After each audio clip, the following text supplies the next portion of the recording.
D'abord, nous avons entrepris une tournée, la première tournée qui a démarré depuis le 15 février de cette année, nous a amené dans tout le Togo. Depuis, on a commencé dans la région maritime, puis nous sommes montés jusque dans la région des savanes et nous sommes descendus petit à petit, par étapes. Et aujourd'hui, nous sommes effectivement dans la préfecture de Pélé. Et nous terminons cette première partie de cette tournée nationale aujourd'hui. Et nous allons reprendre une nouvelle tournée nationale dès ce mois-ci, c'est-à-dire après 1 ou 2 semaines de repos. Nous allons recommencer cette tournée parce que nous avons pour ambition de rendre visite à environ 300 cantons et villages d'ici le 30 décembre 2014.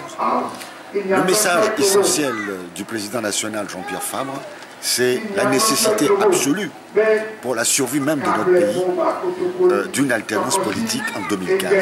Je pèse mes mots parce qu'aujourd'hui le pays est au bord de la ruine, le pays est au bord de l'explosion. Et partout où nous sommes passés, les gens nous ont exprimé leur désir d'un changement rapide, d'un changement profond, parce que le pays est à l'abandon, le pays est en décrépitude et les gens en ont assez de voir que c'est la même famille qui régente ce pays depuis 50 ans. Et il est inimaginable, il est difficile de penser que cette famille puisse continuer à régenter ce pays 5 ans encore, voire 10 ans encore. C'est le maître mot du message que nous sommes en train de délivrer à nos populations. Parce que sans alternance politique au Togo, il n'y aura pas de développement, parce que plus personne n'a encore confiance en ce régime. Si au bout de 50 ans, vous n'avez pas été capable de montrer votre capacité à diriger le pays dans l'intérêt des populations, je ne sais pas pourquoi il faut à tout prix se maintenir au pouvoir. Je pense que les Togolais sont tous égaux. Les Togolais ont tous les compétences pour pouvoir diriger ce pays.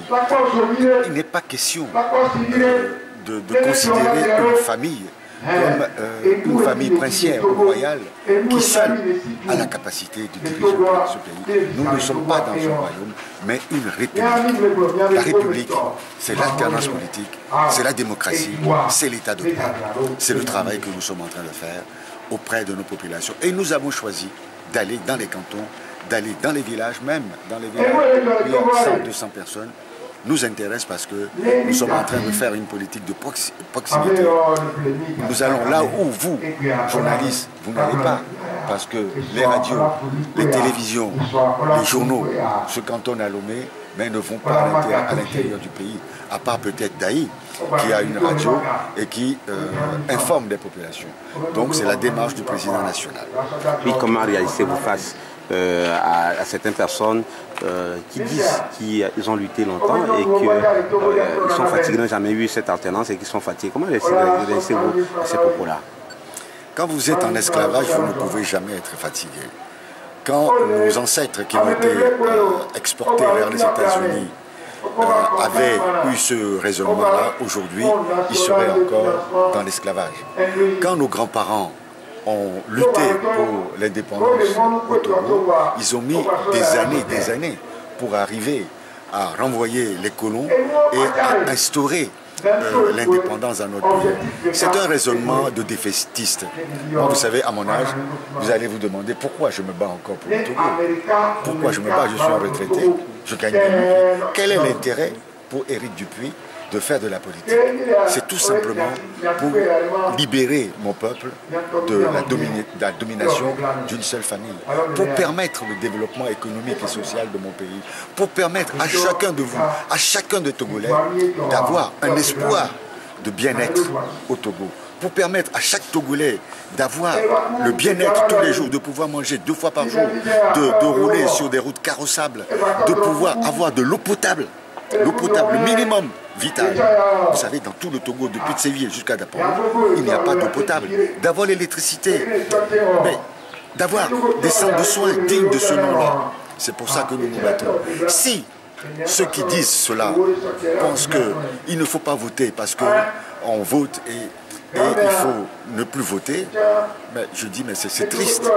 C'est triste parce que dans ce cas-là, arrêtons de faire de la politique, arrêtons de nous battre et transformons le régime togolais en un royaume. Comme ça, s'ils en ont assez, les gouvernants togolais, les familles Yassibé en ont assez de leur richesse, de temps en temps, ils vont nous jeter quelques subsides pour que nous puissions aussi picorer comme des poules les restes de la famille régnante. C'est ça que nous voulons? Non. Quand on vous bat, quand on vous maltraite, à un moment donné, ayons la dignité de nous lever en disant non, ça suffit. Nous sommes des êtres humains comme vous et nous avons les mêmes capacités que vous.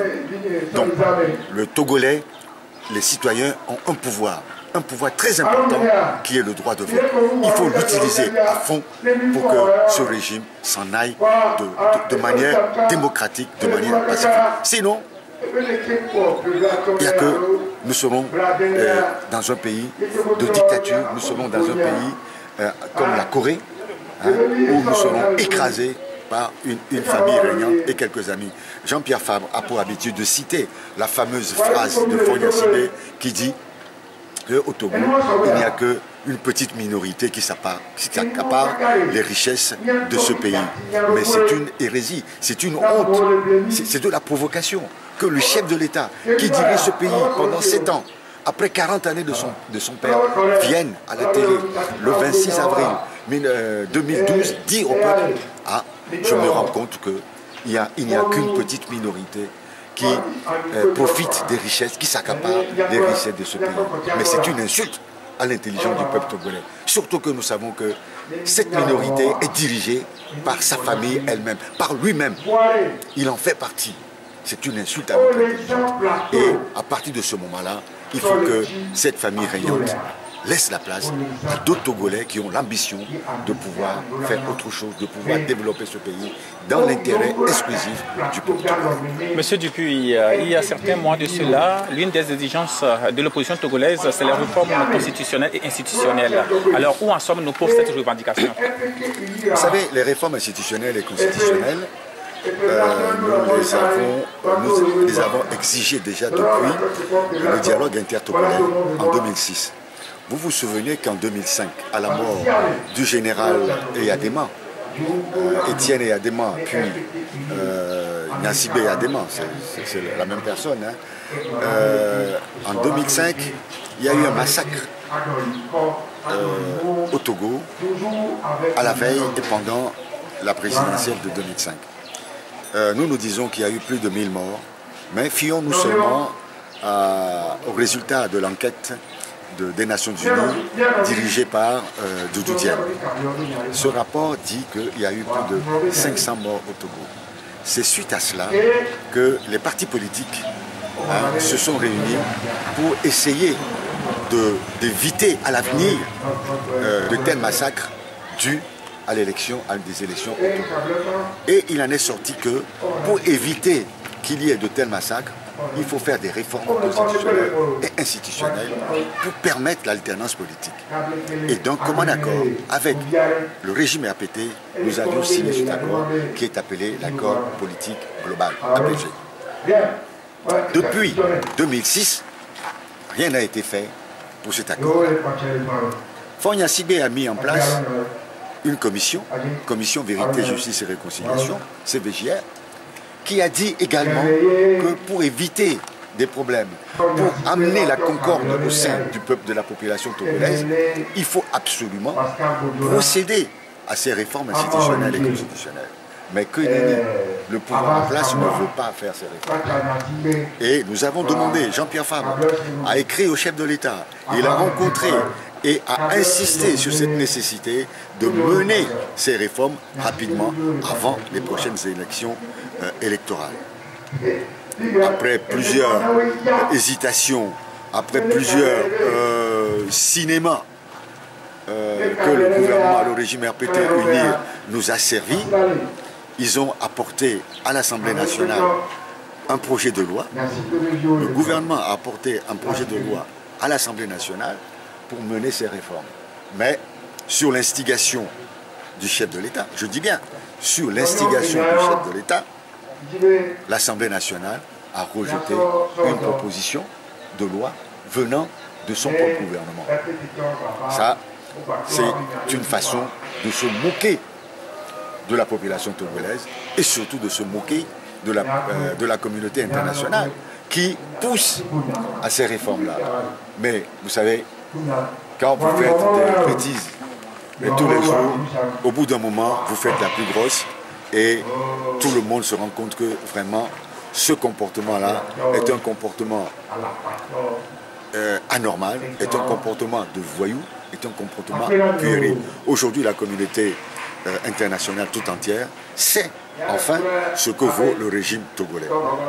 Donc, nous continuons à exiger ces réformes-là. Nous continuerons à l'exiger parce que c'est nécessaire pour la survie de notre pays. C'est nécessaire pour que nous puissions avoir des élections transparentes, équitables et justes.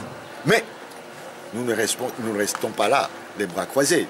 Nous disons, même s'ils refusent de faire ces réformes nécessaires pour les élections transparentes et équitables, nous prendrons part aux élections et nous comptons sur les populations togolaises pour gagner ces élections et qu'enfin l'alternance politique arrive en 2015.